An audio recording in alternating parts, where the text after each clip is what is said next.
Hi there, I'm Christine Dunbar from speechmodification.com, and this is my Smart American Accent training. Welcome to our Word of the Day series, where I've been taking your requests for words you'd like help to pronounce in American English.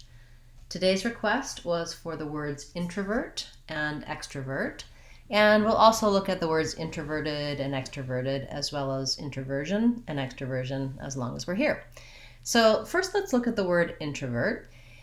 So introvert has first syllable stress, and that's because we're highlighting the prefix in, introvert versus extrovert, and that means that the letter O is in an unstressed syllable, and so it's not like when I would say the word intro. I'm going to give you an intro where I use a clear O.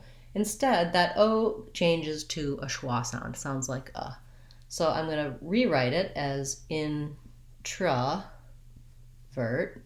and that's going to help me be light and short on that second syllable, introvert. We do say the T sound, in this word because the next sound is an R, and so in those cases, T's in the middle are released, tra. Again, as I said, we have the vowel schwa there, and then we have our vowel in the last syllable. And even though this syllable is unstressed and short, should be light, I still have to make that tight back R sound, introvert. And then you notice that I don't typically say introvert and release that final T.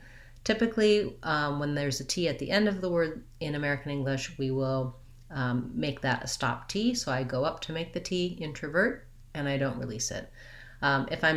If my next word starts with a vowel, for example, the introvert is, then I do say that T in the form of a flap. Sounds more like a D. You can see more about final T in my videos about American T. That'll tell you what it does in different contexts. And then if I look at extrovert, it's just like the word extra, which has first syllable stress. The letter X in this word says the K sounds, K and S sounds. In some other words, it would say a G and Z, like exit is voiced. In this word extra, it's voiceless, like X.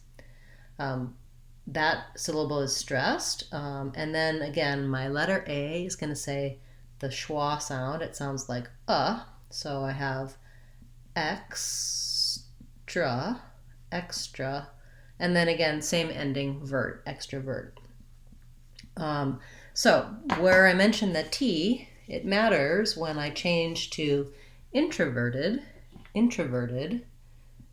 then I have to add another syllable, which consists of a lax I and the voiced D sound, and then this T becomes a flap. So it sounds more like verted, instead of verted.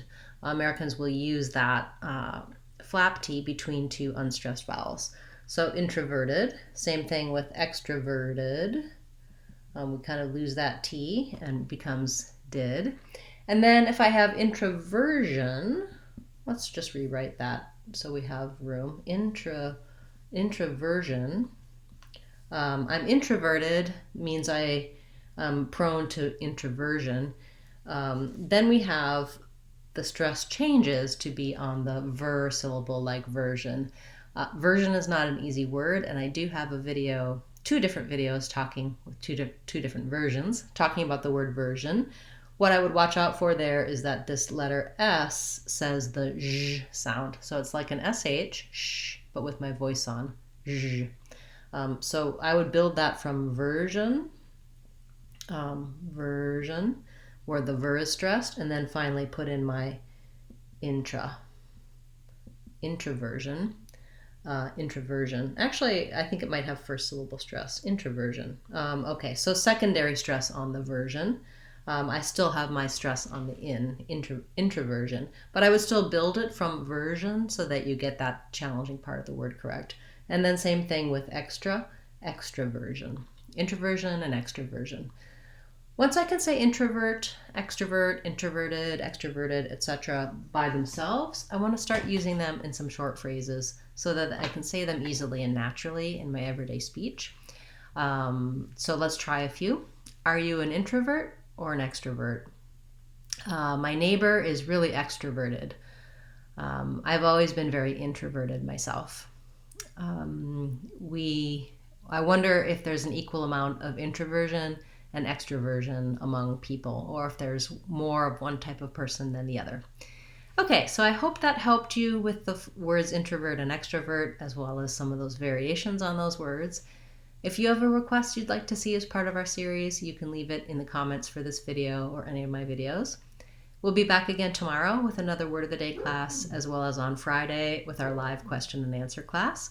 And check out the resources on speechmodification.com if you haven't already. We have free lessons there, as well as online courses and information about American accent training.